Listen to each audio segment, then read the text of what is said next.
Samantala, hindi nagustuhan ni Israeli Prime Minister Benjamin Netanyahu ang sanctions na ipinataw ng Estados Unidos laban sa mga opisyal ng International Criminal Court o ICC.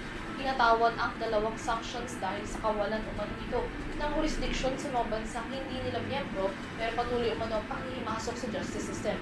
Narito ang report ni Son Santiago. Binatikos ni Israeli Prime Minister Benjamin Netanyahu ang International Criminal Court o ICC. Ito nga ay matapos patawan ng Amerika ng sanctions ang two top members ng ICC.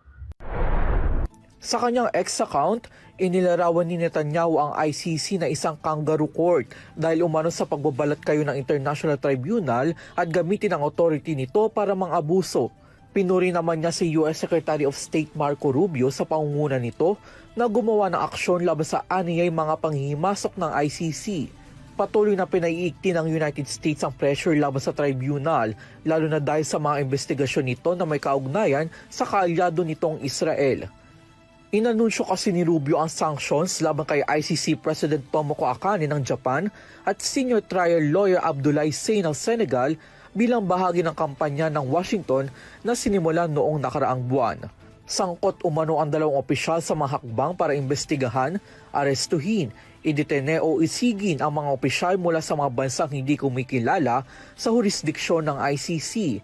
Patatandaan noong 2024, naglabas ang ICC ng arrest warrant laban kay Netanyahu kaugnay ng mga kasong war crimes at crimes against humanity sa naging papel niya sa gerian sa Gaza noong October 2023 na kasalukuyang nauuwi sa higit 70,000 na Palestinong namatay.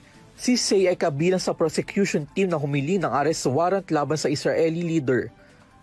Samantala, kinundena naman ng United Nations Human Rights ang sanctions at nanawagan sa United States na alisin ang mga ito. Suportado rin ng Japan ang ICC at ipinahayag na ang sanction ay very unfortunate. Para sa EuroTV News, ako si Son Santiago, sumasaludo sa bawat Pilipino.